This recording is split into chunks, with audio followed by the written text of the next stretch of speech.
সুপ্রিয় diploma in medical technology radiology and imaging বিভাগে অধ্যয়নরত শিক্ষার্থীবৃন্দ, trauma institute of medical technology আয়োজিত অনলাইন লার্নিং প্রোগ্রামে সবাইকে স্বাগত জানাচ্ছি। আমি তোমাদের সাথে আছি রেডিওলজি অ্যান্ড ইমেজিং বিভাগে কর্মরত লেকচারার মোহাম্মদ মোফাজ্জল হোসেন। ইতিপূর্বে আমরা ম্যাটার অ্যান্ড ইটস কম্পোজিশন, পদার্থ কি, পদার্থের গঠন, পদার্থের প্রকৃতি, পদার্থ সম্পর্কে বিভিন্ন বিজ্ঞানীদের তত্ত্ব আমরা উপস্থাপন করেছি। এই পর্যায়ে আমরা আজকে প্রেজেন্টেশনে আমরা যে বিষয় নিয়ে কথা বলবো সেটি হলো ionization and production of energy. অর্থাৎ আমরা পূর্বের ক্লাসে আমরা আলোচনা করেছিলাম যে পদার্থ, এই পৃথিবীতে যত পদার্থ আছে ঠিক তার সম পরিমাণ শক্তি আছে, অর্থাৎ E = mc²। মহাবিশ্বের মোট বড় শক্তির পরিমাণ ধ্রুব। কিন্তু আমরা সবসময় সচরাচর যে কোনোভাবে হোক, যেন তেনভাবে হোক, আমরা ওই পদার্থ থেকে, ওই বস্তুকণা থেকে শক্তি আহরণ করতে পারি না। তাই আমরা বলেছিলাম যে পদার্থ থেকে, বস্তুকণা থেকে শক্তি আহরণ করতে হলে আমাদেরকে অবশ্যই পদার্থের অ্যাটমিক পর্যায় থেকে শক্তি আহরণ করতে হবে। আর সেই অ্যাটমিক পর্যায়ে আমরা কোনো বস্তু থেকে শক্তি পাই যে পদ্ধতিতে, তার মধ্যে একটি পদ্ধতি হলো আয়োনাইজেশন। যেহেতু রেডিওলজি অ্যান্ড ইমেজিং বিভাগে আমরা যে পরিমাণ শক্তি মানুষের প্রতি প্রয়োগ করি, অর্থাৎ যে পরিমাণ এক্স-রে প্রয়োগ করি, X-ray is one kind of energy, it is called photon energy. So আবার মানুষের শরীরে এক্স-রে বা গামা রে, রঞ্জন রশ্মি বা গামা রশ্মি প্রয়োগ করার পর শরীর থেকে বের হয়ে যাওয়ার পর ফটোগ্রাফিক প্লেটের উপর যে প্রতিক্রিয়া ব্যক্ত করে সেটিও ফোটন এনার্জি। সো আয়োনাইজেশন পদ্ধতিতে আমাদের যেভাবে শক্তি উৎপাদন করি, আবার আমাদের শরীরের ভিতর দিয়ে যাওয়ার সময়, পাস করার সময় আমাদের বডি টিস্যুর সাথে, বডি সেলের সাথে ইন্টারঅ্যাকশন হওয়ার পর যে শক্তি উৎপন্ন হয়, সেই শক্তির মাধ্যমে আমরা আবার ইমেজ তৈরি করি। আবার আমরা যখন ইলেকট্রন এক্স-রে টিউবের মধ্যে দিয়ে পরিচালিত করি হাই ভোল্টেজ ইলেকট্রন, সেই হাই ভোল্টেজ ইলেকট্রন থেকেও আবার শক্তি উৎপাদিত হয় এবং টার্গেটে সেই হাই ভোল্টেজ ইলেকট্রন থ্রো করার পর সেখান থেকে শক্তি বেরিয়ে আসে, যেটাকে আমরা বলি photon energy. So this is a cyclic process. কখনো আমরা মানুষের ভিতর দিয়ে শক্তি প্রয়োগ করি, সেখান থেকে আবার আমরা এক্স-রে বের করে নিয়ে সেটা ইমেজ তৈরি করি, আবার কখনো এক্স-রে টিউবের মধ্যে দিয়ে ইলেকট্রন পরিচালিত করে সেখান থেকে শক্তি উৎপাদন করি। Both are the process of ionization. So এই চ্যাপ্টারে এই জন্যই আমরা ionization and production of energy, ionization কি, কিভাবে আয়োনাইজেশন প্রক্রিয়া শক্তি উৎপন্ন হয় এবং কিভাবে সেই শক্তিকে আমরা কাজে লাগাই, সেই বিষয়গুলো নিয়ে আমরা কথা বলব। সো আমরা এই লেসনে কি কি বিষয় পড়ব? আমরা এই লেসন পড়ার পর আমরা শিখতে পারবো আয়োনাইজেশন কি, বিভিন্ন পদ্ধতি, আয়োনাইজেশনের যে পদ্ধতিগুলি আছে সেগুলো কি কি, সেই বিষয়টা সম্পর্কে আমরা জানতে পারবো। স্ক্যাটার্ড রেডিয়েশন, যখন কোনো বস্তুতে এক্স-রে বা গামা রশ্মি আমরা ছড়িয়ে দিচ্ছি, তখন সেই বস্তু কণার মধ্যে দিয়ে এক্স-রে বা গামা রশ্মি অতিবাহিত হওয়ার সময় বা অতিবাহিত হয়ে যাওয়ার পর কিভাবে স্ক্যাটারিং হয়, কিভাবে স্ক্যাটার্ড রে উৎপন্ন হয়, সেই স্ক্যাটার্ড রে সম্পর্কে আমরা জানবো। প্রসেস অফ আয়োনাইজেশন, বিভিন্ন পদ্ধতি আয়োনাইজেশন হয় এবং সেই আয়োনাইজেশন পদ্ধতিগুলো আমরা পরপর জানতে পারবো। So this is the basics of ionization and its process. What is ionization? আমরা সংক্ষিপ্ত যদি বলি তাহলে আমরা বলবো ionization is the process by which atom is converted to ion, either positive or negative. সুতরাং আয়োনাইজেশন কি? আয়োনাইজেশন একটা পদ্ধতি, যে পদ্ধতির মাধ্যমে কোনো একটি অ্যাটম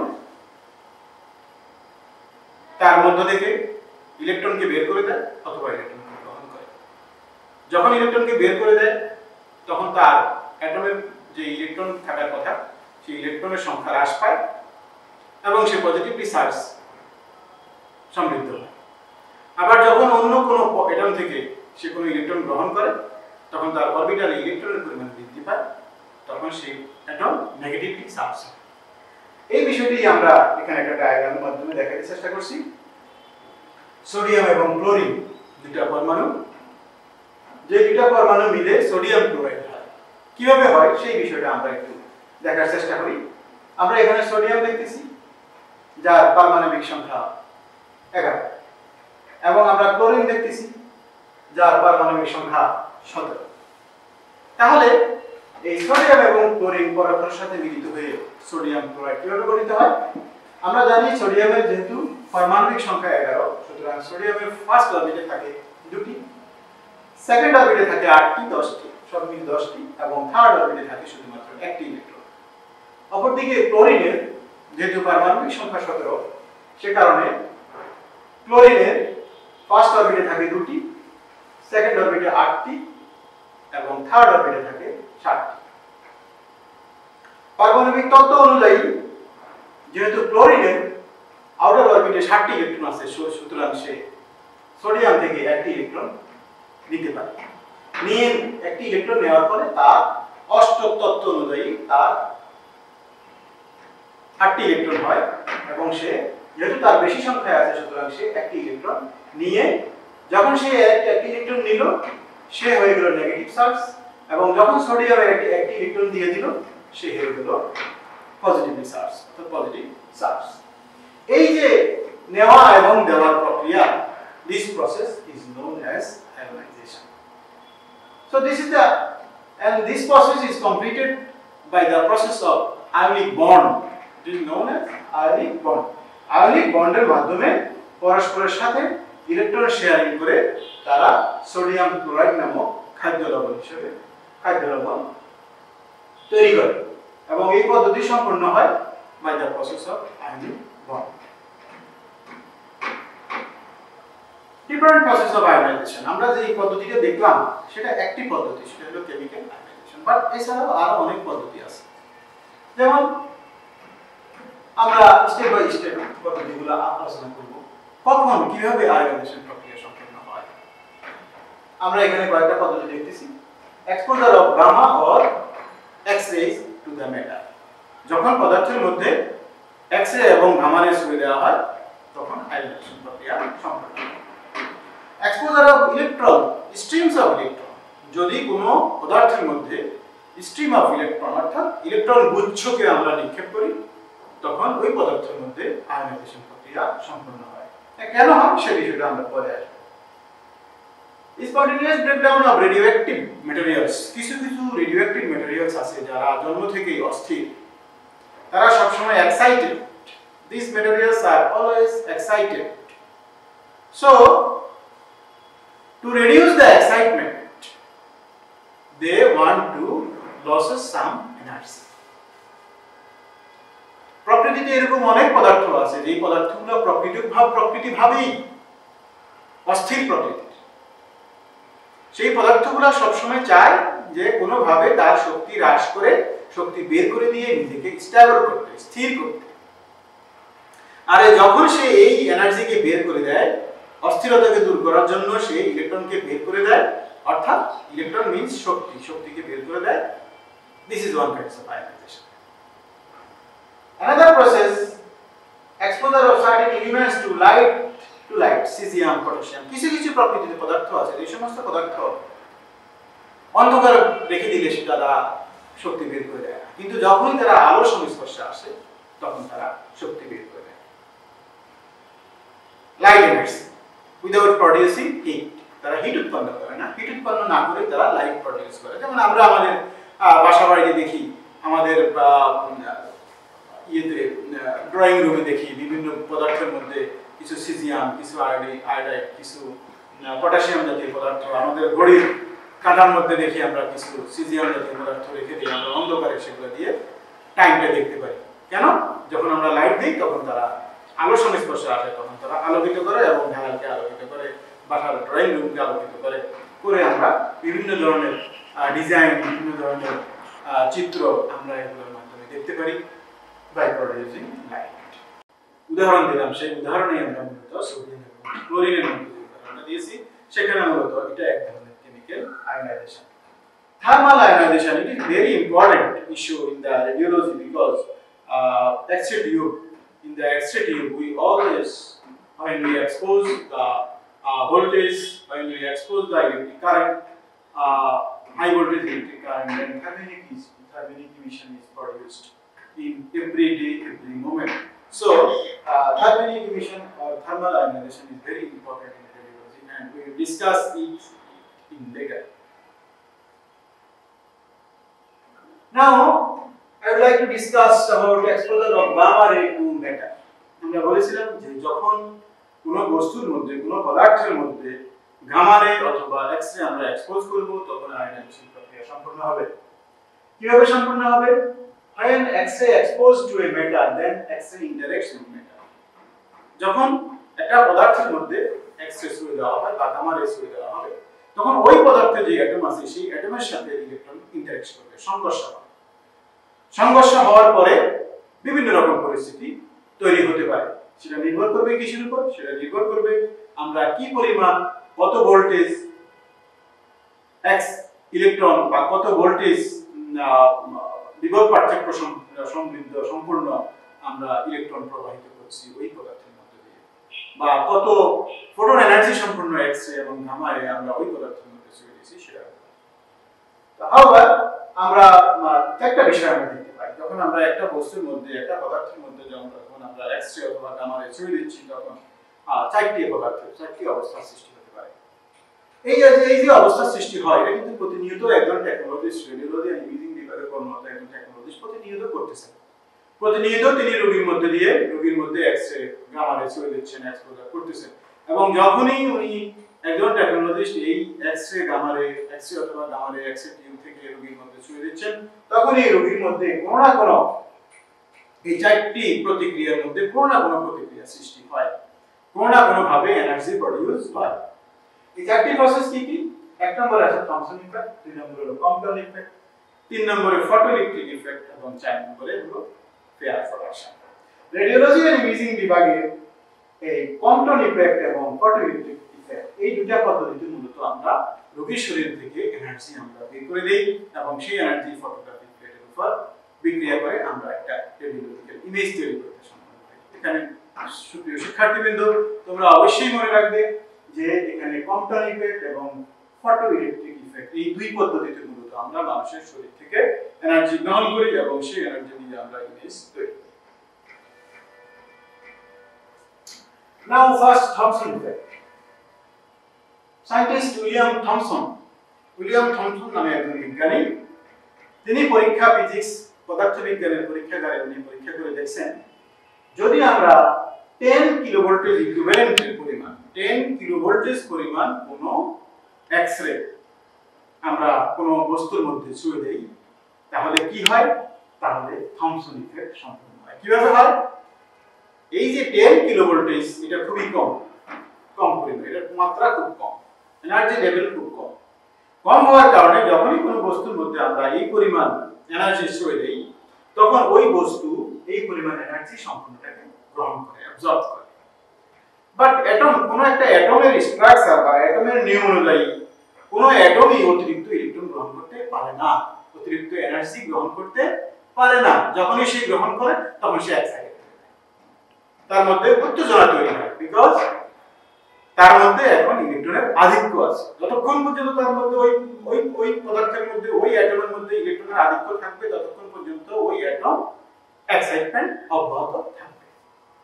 তাহলে আমরা যখন একজন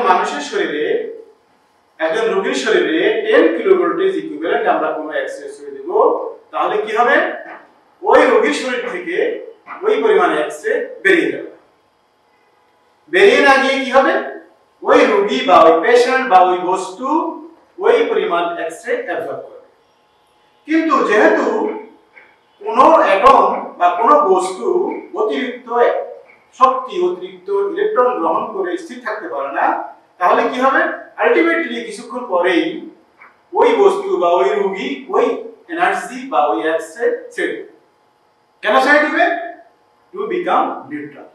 কারণ আমরা চাই প্রকৃতিগতভাবে প্রতিটি বস্তুগুলাই নিউট্রাল থাকতে চাই, কিন্তু যদি কোনোভাবে সে এক্সাইটমেন্ট হয়ে যেতে পারে, বাট তার নিরপেক্ষতা তার নিউট্রাল অবস্থায় সে ফিরে আসার জন্য তাকে যে পরিমাণ এনার্জি গ্রহণ করছে সেই পরিমাণ এনার্জি আবার তাকে ছেড়ে দেয় এবং প্রতিটি বস্তুগুলাই ছেড়ে দেয়।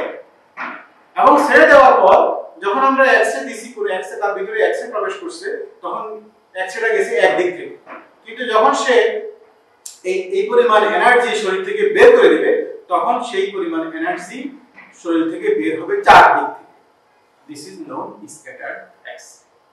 সো এই যে থমসন ইফেক্ট, যেটা আমাদের ইমেজ তৈরি করতে কোনো সাহায্য করে না, কিন্তু যেহেতু ওই বস্তু থেকে চার দিক থেকে রেডিয়েশন বের হচ্ছে, সুতরাং this is known as scattered radiation.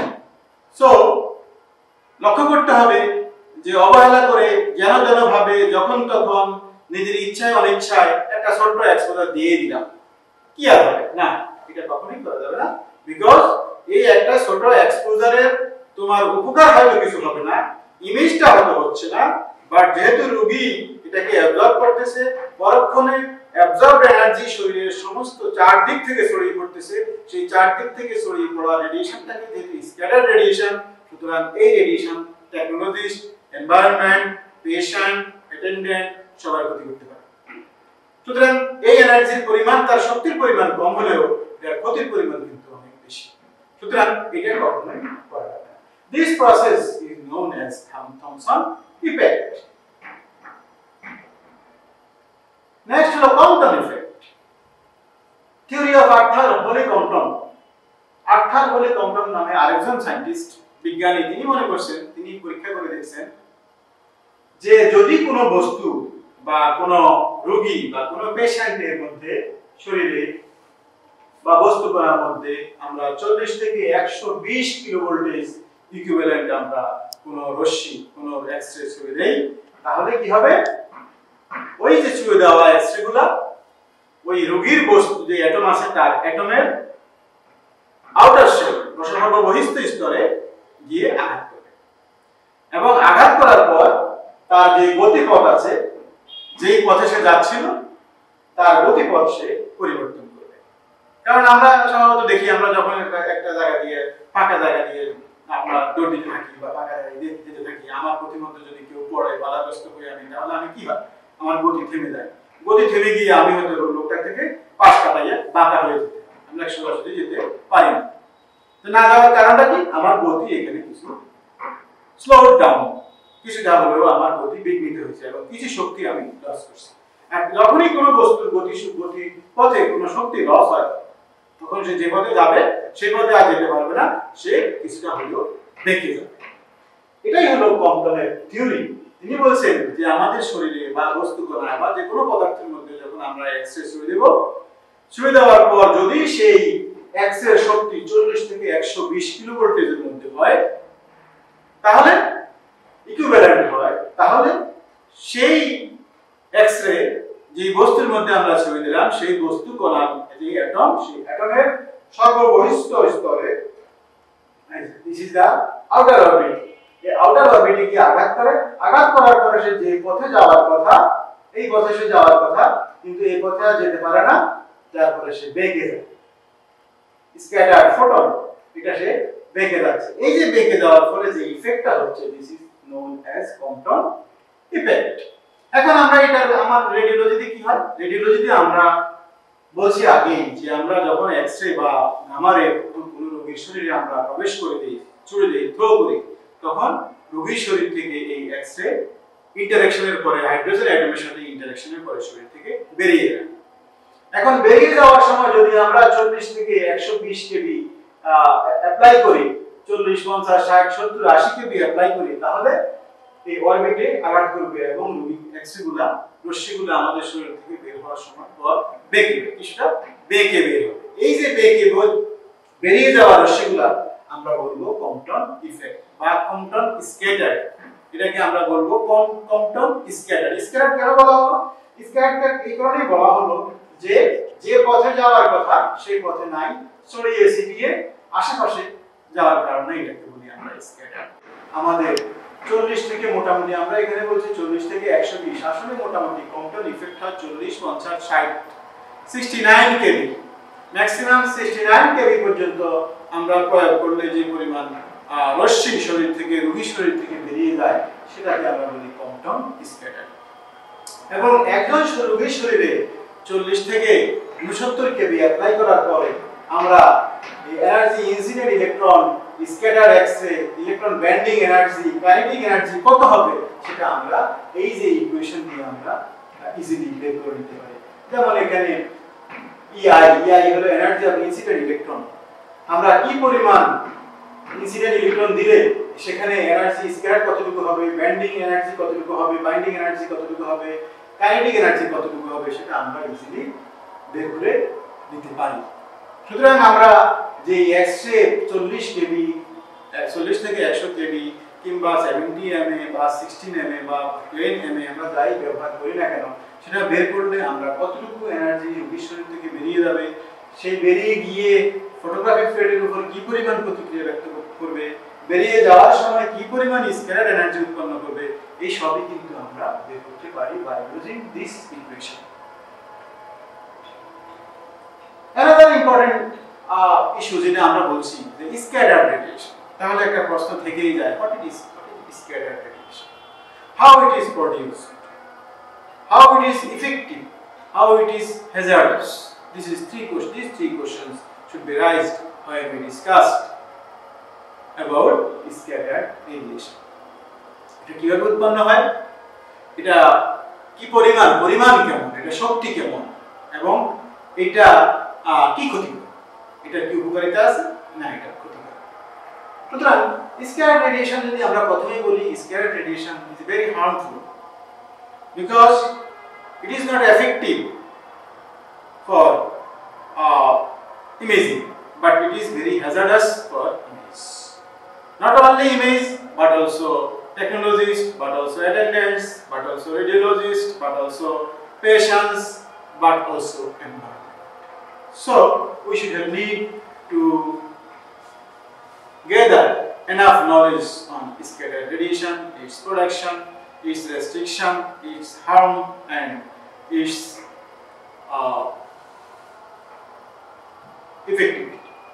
effectiveness. So আমরা এখানে দেখতেছি কি, যখন আমরা বস্তু কণার মধ্যে বা টার্গেট ম্যাটেরিয়াল বা পেশেন্টে যখন আমরা ইলেকট্রন বা এক্স-রে প্রয়োগ করি, তখন বাইরের অরবিটে গিয়ে সেটা আঘাত করার পরে স্ক্যাটার উৎপন্ন হয়। অর্থাৎ when X-ray passes through the human body or human atom, then X-ray interacts with outer shell of body atom. যখন আঘাত করার সাথে কি হয়, তার যে গতিশক্তি, যেই গতিশক্তিতে সে অ্যাটমে আঘাত করছে, তার ইমিডিয়েটলি তার গতিশক্তিটা হ্রাস পায়। আর যখন গতিশক্তি হ্রাস পায়, তখন সেই রশ্মি বেঁকে যায়, এলোমেলোভাবে, বিচ্ছিন্নভাবে বিভিন্ন দিকে এগুলা বেঁকে যেতে পারে। এই যে বিভিন্ন দিকে তার গতিশক্তি হ্রাস পাওয়ার ফলে বেঁকে যায়, এই বেঁকে যাওয়ার রশ্মিগুলোকে বলা হয় স্ক্যাটার রেডিয়েশন। তো আমরা যখন পদার্থের মধ্যে বা বস্তু কণার মধ্যে বিশেষত 40 থেকে 69 কেভি পর্যন্ত আমরা ইউজ করি, তখন বেশিরভাগই অনেক রশ্মি, ম্যাক্সিমাম রশ্মিগুলো স্ক্যাটার হয়ে যায়। যে কারণে আমরা 40 থেকে 69 কেভি আমরা যদি অ্যাপ্লাই করি, তাহলে আমাদের কোন ক্ষেত্রে করতে পারি আমরা, যেগুলো সফট, ডেনসিটি কম, থিকনেস কম, সেই সমস্ত বস্তু কণার মধ্যে আমরা ব্যবহার করি। এবং ব্যবহার করার পর তার খুব কম পরিমাণ এক্স-রে আমাদের ফটোগ্রাফিক ফিল্ডে দেওয়া পড়ে, কিন্তু ম্যাক্সিমামই স্ক্যাটার হয়ে যাচ্ছে রেডিয়েশনে। সো এবং সবচেয়ে খারাপ দিক কি, এই যে স্ক্যাটার রশ্মিগুলা বিভিন্ন দিকে যায়, তার মধ্যে সে যে দিক থেকে আসছে আবার সেদিকেও যেতে পারে। This is non 180 degree backward. অর্থাৎ যে দিক থেকে এক্স-রে আসছে সেই দিকে আবার এই রশ্মিগুলা বাধাপ্রাপ্ত হয়ে তার গতি পরিবর্তন করে 180 ডিগ্রি পর্যন্ত সেটা ব্যান্ডিং হতে পারে। এই যে 180 ডিগ্রি ব্যান্ড হওয়া মানে কি, এর পিছনে কিন্তু একজন টেকনোলজিস্ট আছে, এর পিছনে একটা রেডিওলজিস্ট আছে এবং আদার্স প্রফেশনালস আছে। যদি সেটা রশ্মিটা 180 ডিগ্রি ব্যান্ড করে আবার পিছনের দিকে আসে, তাহলে কি হবে, তাহলে এই যে এখানে টেকনোলজিস্ট, রেডিওলজিস্ট, আদার্স স্টাফস আছে, তারা সবাই কিন্তু এই স্ক্যাটার রেডিয়েশন দ্বারা আক্রান্ত হতে পারে। তো সুতরাং স্ক্যাটার রেডিয়েশন থেকে সবসময় আমাদেরকে সাবধান থাকতে হবে। That's why scatter rays may be able to ionize the target materials at m shell. অর্থাৎ আমরা যখনই সামান্য পরিমাণ পর্যাপ্ত শক্তির বাইরে গিয়ে অপেক্ষাকৃত কম পরিমাণ শক্তি আমরা ব্যবহার করব, কম এনার্জি ব্যবহার করব, তখন কি হবে? সেই এনার্জি দিয়ে আমার কোনো কাজ হবে না, ইমেজিং এর ক্ষেত্রে হয়তো কাজে লাগবে না, কিন্তু কি হবে? সেটা রোগীর শরীরে বাধাপ্রাপ্ত হয়ে সেটা স্ক্যাটারিং হবে এবং আশেপাশের এনভায়রনমেন্টে ছড়িয়ে পড়বে, যার ফলে যারা থাকে সেখানে বা যারা কাজ করে সেখানে বা পেশেন্টের অ্যাটেন্ডেন্স সবাই কিন্তু সেই স্ক্যাটার রেডিয়েশন দ্বারা আক্রান্ত হবে এবং ক্ষতিগ্রস্ত হবে। সো স্ক্যাটার রেডিয়েশন থেকে প্রোডাকশন এবং স্ক্যাটার রেডিয়েশন থেকে রেডিয়েশনের ব্যবহার এবং স্ক্যাটার রেডিয়েশনের যে ঝুঁকি, সেই বিষয়গুলো থেকে আমাদেরকে সবাইকে সাবধান থাকতে হবে। Next is the photoelectric effect. This is the important effect when we passes through the X-ray or gamma ray to the patient. আমরা যে পরিমাণ একজন রোগীর শরীরে এক্স-রে ছুঁয়ে দেওয়ার পরে আমরা যে পরিমাণ এক্স-রে রোগীর থেকে বেরিয়ে যায় তার বেশিরভাগ ক্ষেত্রেই আসে ফটোইলেকট্রিক ইফেক্ট থেকে। এবং ফটোইলেকট্রিক ইফেক্ট কি হয়? যদি আমরা 70 থেকে 120 কেভি এই লেভেলে এই মাত্রায় কোন রোগীর শরীরে আমরা এক্স-রে বা গামা রে ছুঁয়ে দেই, তখন কি হয়? ইনার অরবিট, রোগীর শরীরের অ্যাটমের ইনার অরবিটে গিয়ে এই এক্স-রে আঘাত করে। আঘাত করার পরে এই the incident photon disappears. যখন আঘাত করে তখনই যে এক্স-রেটা আমরা দিচ্ছি সেই এক্স-রেটা অ্যাবজর্ব হয়ে ডিসঅ্যাপিয়ার করবে। অ্যাবজর্ব সে করতেই পারে সাময়িক, কিন্তু আলটিমেটলি তাকে এই শক্তিটাকে বের করে দিতে হবে। কেন বের করবে? To become neutral. ওই অ্যাটমটা নিজেকে নিউট্রাল করতে হলে অবশ্যই সে যে পরিমাণ এনার্জি গ্রহণ করছে সেই পরিমাণ এনার্জিকে বের করে দেবে। কিন্তু এই ক্ষেত্রে ব্যতিক্রম কি? এই যে সে বের করবে কি? ইজেক্টেড ফটো ইলেকট্রন বের করে দেবে। যখন সে নিউট্রাল হবে, এক্স-রে এনার্জি গ্রহণ করছে, কিন্তু যখন সে নিজেকে নিউট্রাল করার জন্য শক্তি বের করে দিবে, this energy will be known as ejected photoelectron. This is very important. This is very informative electron as known as photoelectron. And when এটা যখন এই photoelectron যখন আমাদের ইমেজিং প্লেটে পড়বে, তখন সেখানে ইমেজ তৈরি হবে। এর মাধ্যমে আমরা পাই। সুতরাং this is very important in radiology. এখন এই photoelectric effect কতটুকু হবে সেটা আমরা নির্ধারণ করতে পারি, পরিমাপ করতে পারি by using this equation. অর্থাৎ photoelectric effect EI equal to EB plus EKE, এই ইকুয়েশন ব্যবহার করে আমরা কত কেভি প্রয়োগ করব, কত কেভি এক্সপোজার প্রয়োগ করার পরে আমি কি পরিমাণ ফটোইলেকট্রিক ইলেকট্রন পাবো, এই ইকুয়েশনের মাধ্যমে আমরা কিন্তু বের করে নিতে পারি।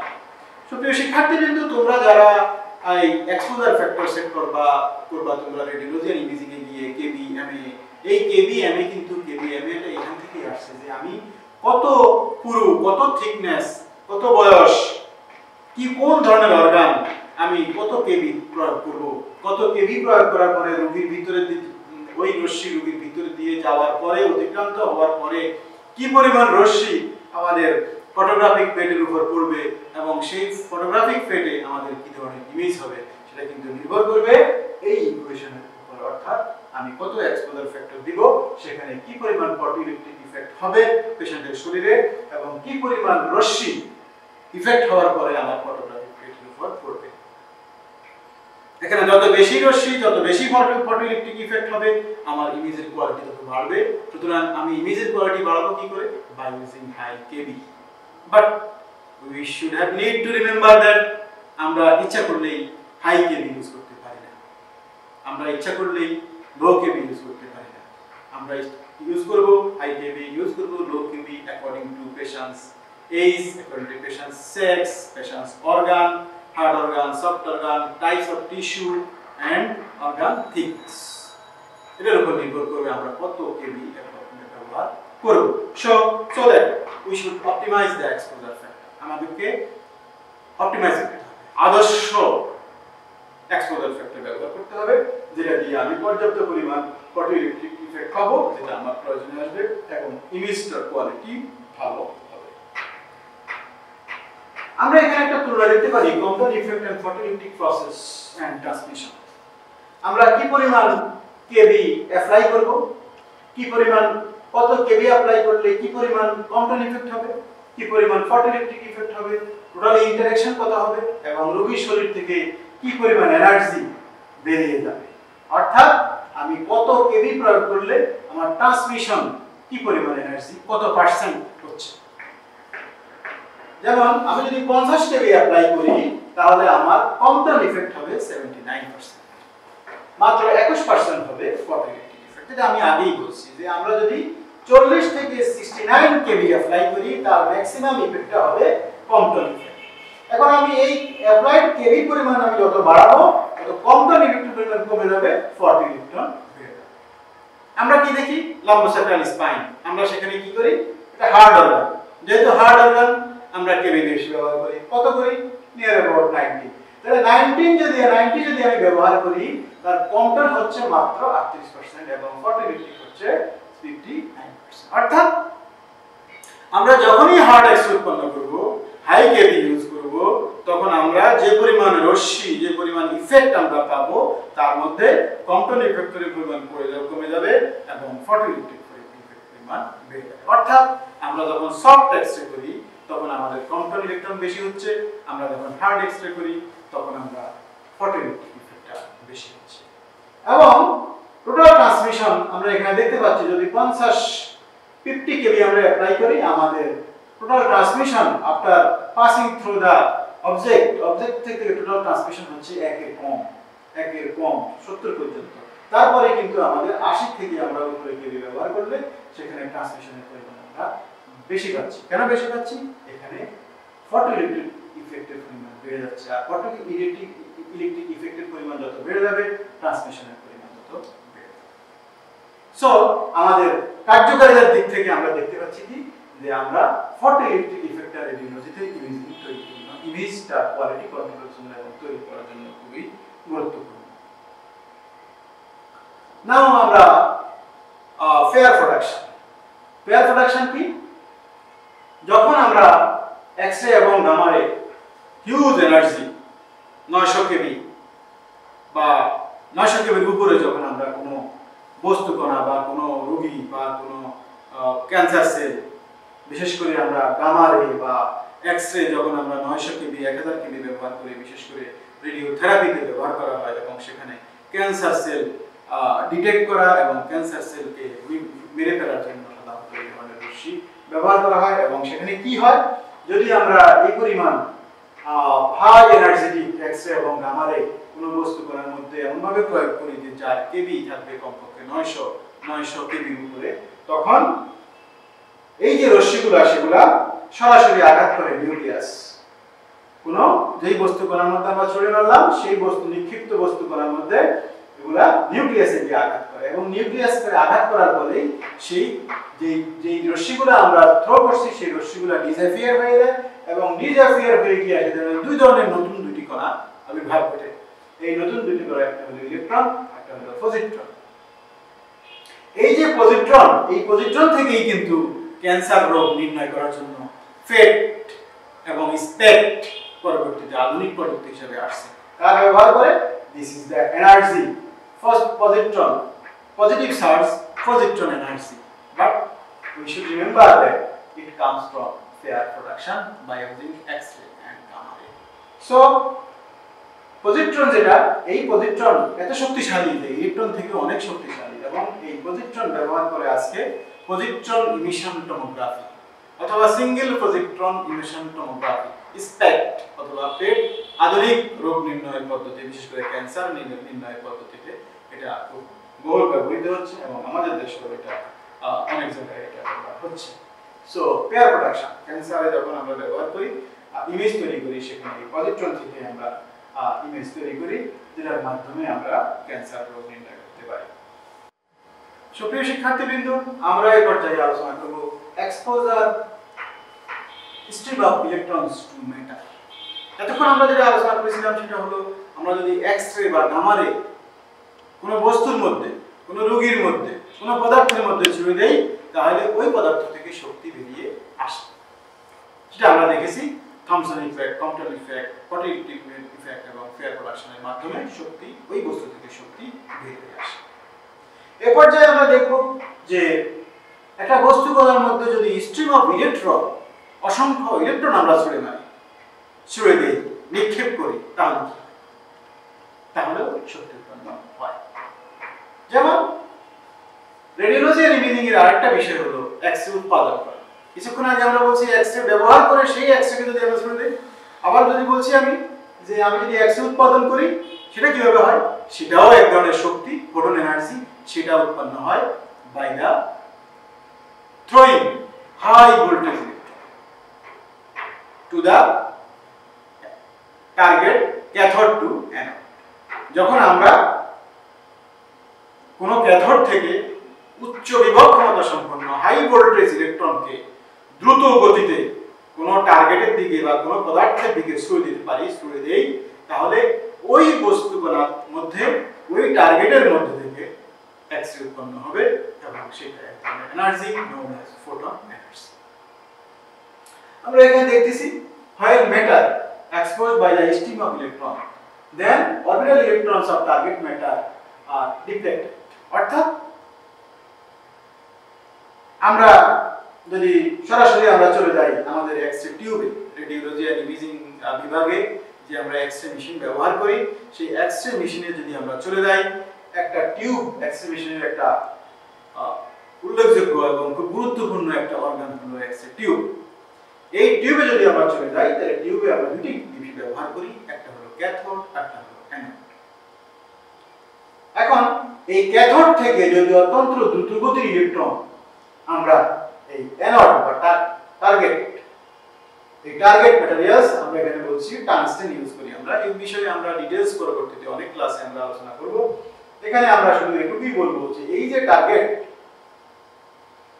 এই যে target materials used as a tungsten, এই টাংস্টেন ম্যাটেরিয়ালসে যখন আমরা অত্যন্ত দ্রুত গতির ইলেকট্রনকে ছুড়ে দেব, তখন এই টাংস্টেনেরই atomic structure, this is the atomic structure of tungsten, যদি আমরা এখানে ছুড়ে দেই, তাহলে কি হওয়ার কথা? এই ইনসিডেন্ট ইলেকট্রন এই পাশ দিয়ে চলে যেতে থাকে, হ্যাঁ, চলে যাওয়ার কথা। কিন্তু এই যে নিউক্লিয়াস, এই নিউক্লিয়াসের আকর্ষণের কারণে সে সোজা যেতে পারে না, বেঁকে যায়। সে তখন বেঁকে যায়। এই বেঁকে যাওয়ার কারণে তার যে গতিশক্তি, সেই গতিশক্তি হ্রাস পায়। তাহলে এই গতিশক্তিতে হ্রাস পেল, এই হ্রাস পাওয়া গতিশক্তি কোথায় যাবে? হারিয়ে যাবে, লস হবে না। যেহেতু আমরা জানি শক্তির সৃষ্টিও নাই, শক্তির ধ্বংস নাই। সৃষ্টি করতে পারি আমরা, কিন্তু ধ্বংস নেই, রূপ পরিবর্তন করতে পারি। তাহলে আমরা যে ইলেকট্রনগুলা প্রবাহিত করলাম টার্গেটের মধ্য দিয়ে, টার্গেট অ্যাটমের পাশ দিয়ে, টার্গেটের মধ্য দিয়ে, সেই টার্গেটের টাংস্টেন একটা atom, this is the tungsten atom. তাহলে এই টাংস্টেনের মধ্যে ছুঁয়ে দেওয়া যে ইলেকট্রনগুলা, সেগুলা যাবে কোথা দিয়ে? এই যে টাংস্টেন অ্যাটমের পাশ দিয়ে। যখন টাংস্টেন অ্যাটমের পাশ দিয়ে যেতে থাকবে, তখন নিউক্লিয়াসের আকর্ষণের কারণে তার গতিপথ পরিবর্তিত হবে, এবং এই গতিপথ পরিবর্তিত হওয়ার কারণে সেই যে শক্তি হারাবে, সেই শক্তিটা, হারানো শক্তি বেরিয়ে আসবে এক্স-রে হিসেবে। This lost energy known as X-ray। এর পরিমাণ খুব কম। যখন এই শক্তি 100% যদি শক্তি হয়, তাহলে এই যে গতিপথ পরিবর্তন করলো, যে শক্তি হারালো, এই হারানো শক্তির মধ্যে 99.4% হলো হিট এনার্জি উৎপন্ন হয়, and only 0.6% উৎপন্ন হয় X-ray। তাহলে এই যে আমাদের exposure of stream of electrons to matter, যখন পদার্থের মধ্যে আমরা ইলেকট্রন ছুঁয়ে দিব, তখন কি অবস্থা হবে? এই অবস্থা তৈরি হবে। অর্থাৎ নিউক্লিয়াসের আকর্ষণ কারণে তার যে গতিপথ, সেই গতিপথ পরিবর্তন করবে। সেই গতিপথ পরিবর্তন করার সাথে সাথে কারণে তার শক্তি হ্রাস পাবে বা হারাবে।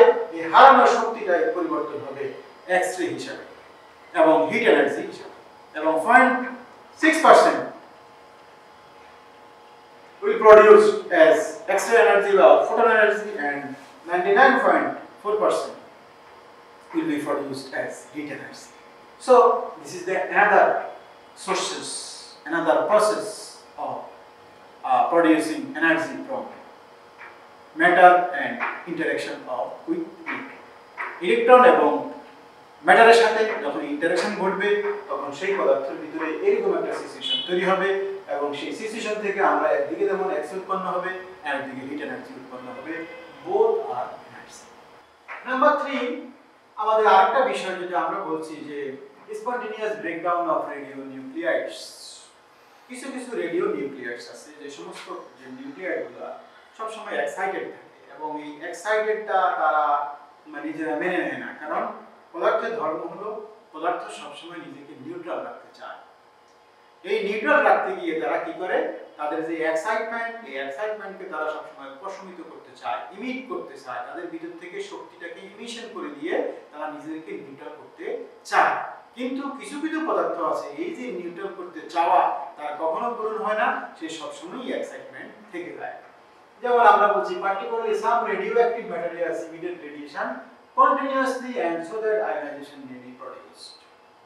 অর্থাৎ আলফা, বিটা, সিজিয়াম, পটাশিয়াম এই সমস্ত পদার্থগুলো সব সময় এক্সাইটেড থাকে আর সেই কারণে তারা সব সময় ডিকে হয়, নিজেদেরকে ডিকে করে, ক্ষয় করে, নিজেদের শক্তি ইমিট করে দেয়। কেন?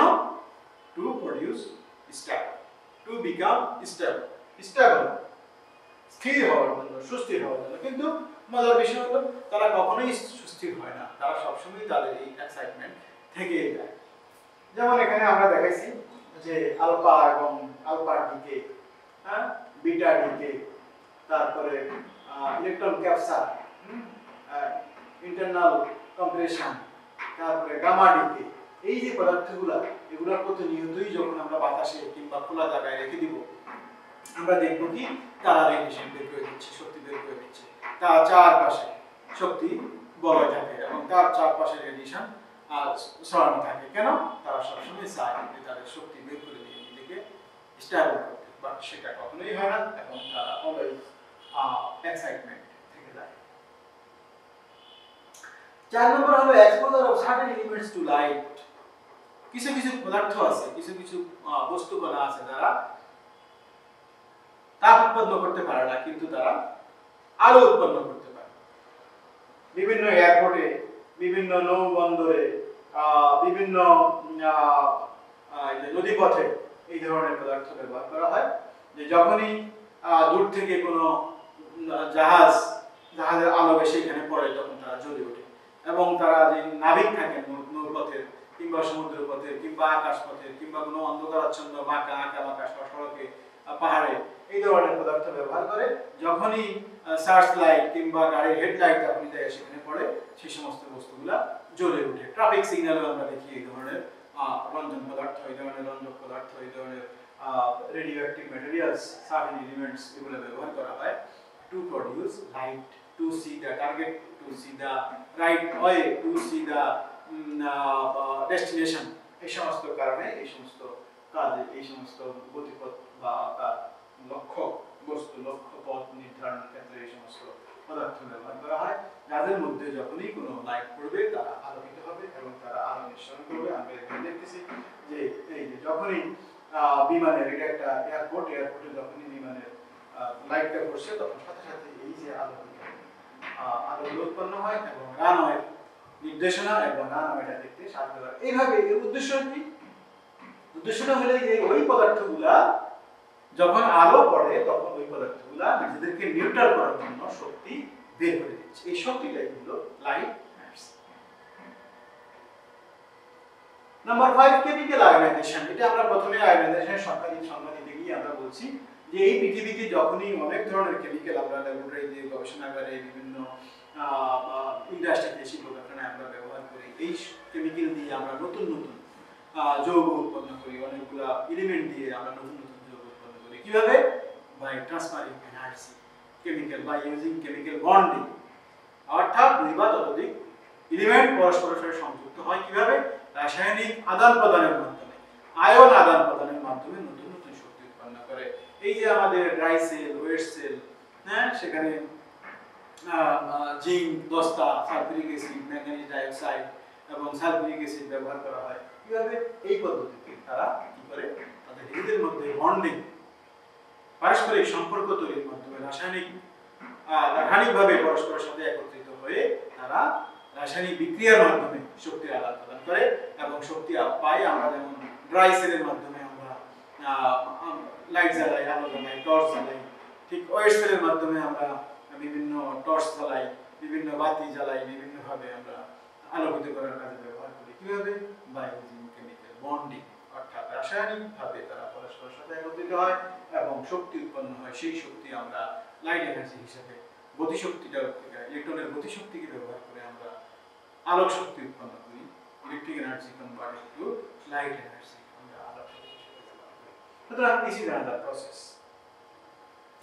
And another process we have discussed earlier, thermionic emission. This is very important to produce X-ray. যখন আমরা প্রাকৃতিকভাবে কি দেখি, আমরা একটা লোহাকে গরম করতেছি, তাপ দিচ্ছি, সেই লোহা গরম হয়ে যাচ্ছে এবং লোহার এক প্রান্তে আমি তাপ দিচ্ছি, আরেক প্রান্তে কেন গরম হচ্ছে? গরম হচ্ছে এই কারণে যখন আমরা একটা লোহাটাকে উত্তপ্ত করা শুরু করি, তাপ প্রয়োগের ফলে তার ভিতরে যে অ্যাটমগুলো আছে, লোহার অ্যাটম, সেগুলো খুব দ্রুত ছুটাছুটি শুরু করে এবং এই দ্রুত ছুটাছুটির ফলে যে প্রান্তে আমি তাপ দিচ্ছি, মুহূর্তের মধ্যেই তাপ দেওয়া অপর প্রান্তে সেই অ্যাটমগুলো চলে যাচ্ছে। এইভাবে সঞ্চালন পদ্ধতিতে তাপটা এক প্রান্ত থেকে আরেক প্রান্তে যাচ্ছে। তার মানে কি? তার মানে যখন তাপ প্রয়োগ করছি তখন ইলেকট্রনের ছোটাছুটির ফলে, ফ্লো অফ ইলেকট্রনের ফলে এখানে শক্তি উৎপাদন হলো এবং এই যে শক্তি উৎপাদন হলো, this is known as thermic emission. এবং এইটার খুব উৎকৃষ্ট উদাহরণ হলো আমরা যখন high energetic, high voltage electron passes through the cathode, যখন আমরা ক্যাথোডের মধ্যে অত্যন্ত উচ্চ বিভব শক্তি সম্পন্ন আমরা ইলেকট্রন থ্রো করি, ইলেকট্রন পরিচালিত করি, তখন সেই ক্যাথোডে কি হয়? প্রচন্ড তাপ উৎপন্ন হয়। সেই তাপ উৎপন্নের ফলে আমরা উৎপাদনের মাধ্যমে এই ক্যাথোড থেকে ইলেকট্রনগুলোকে ক্যাথোডের বাইরে বের করে নিয়ে আসি এবং বের করে আনার ফলে অপর প্রান্তে থাকা যে টার্গেটের মধ্যে পজিটিভ চার্জ, এই ইলেকট্রনগুলোকে আকর্ষণ করে খুব দ্রুত গতিতে তারা ক্যাথোড থেকে অ্যানোডে গিয়ে আঘাত করে, আঘাত করার ফলে এক্স-রে উৎপন্ন হয়। সুতরাং বাট এই যে আঘাত করার পূর্বে আমাকে কি করতে হবে? এই ক্যাথোড থেকে প্রচন্ড তাপ উৎপাদনের মাধ্যমে এই ইলেকট্রনগুলোকে ক্যাথোড থেকে বের করে আনতে হবে। যদি বের করে না আনতে পারি, অ্যানোড তাদেরকে নিতে পারবে না। যদি আমি সেপারেশন করতে পারি এই ক্যাথোড থেকে ইলেকট্রনগুলোকে, now they are free from cathode. So তখন আমি উচ্চ বিভব সম্পন্ন ধনাত্মক চার্জ যদি আমি টার্গেটের মধ্যে দিয়ে প্রবাহিত করি, তাহলে এই ফ্রি ইলেকট্রনগুলোকে এই প্রোটন খুব দ্রুত গতিতে তাদের দিকে আকর্ষণ করতে পারবে, আদারওয়াইজ পারবে না। সুতরাং এই যে পদ্ধতিটা, তাপ উৎপাদনের মাধ্যমে ইলেকট্রনগুলোকে ক্যাথোড থেকে বের করে আনার যে পদ্ধতি, this is known as thermionic emission. সুতরাং থার্মিওনিক ইমিশনটা কিন্তু আমাদের এক্স-রে উৎপাদনের ক্ষেত্রে একটা ফেনোমেনা, একটা উল্লেখযোগ্য বিষয় যেটা আমাকে করতে হবে। যদি আমি না করতে পারি এই সেপারেশন, তাহলে আমি এখানে ইলেকট্রনগুলোকে আনতে পারবো না, না আনলে আমার এখান থেকে এক্স-রে উৎপন্ন হবে না। সুতরাং থার্মিওনিক ইমিশনের মাধ্যমে আমরা কি করতে পারি?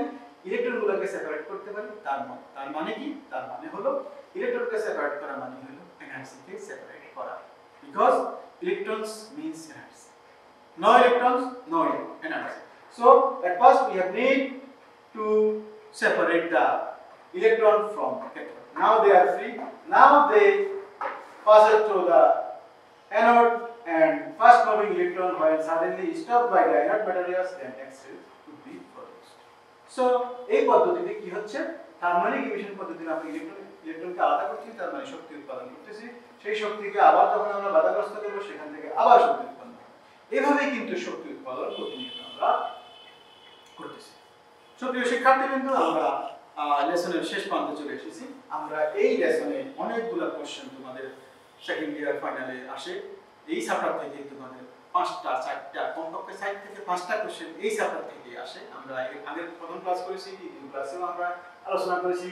এই দুই লেসন মিলে আমাদের 5টা কোশ্চেন, আমাদের কোশ্চেনগুলো আসার সম্ভাবনা আছে। সেগুলো হলো what is ionization, name the process of ionization আমরা বলছি, what is scattered radiation, how it is produced এটা আমরা বলছি, how X-ray interacts with matter, X-ray কিভাবে পদার্থের সাথে সংঘর্ষ হয় এবং সংঘর্ষ হলে কয় ধরনের ইফেক্ট হয় আমরা সেখানে বলছি Compton effect, Thomson effect, photoelectric effect and pair production এবং এগুলা বিস্তারিত আমরা আলোচনা করেছি।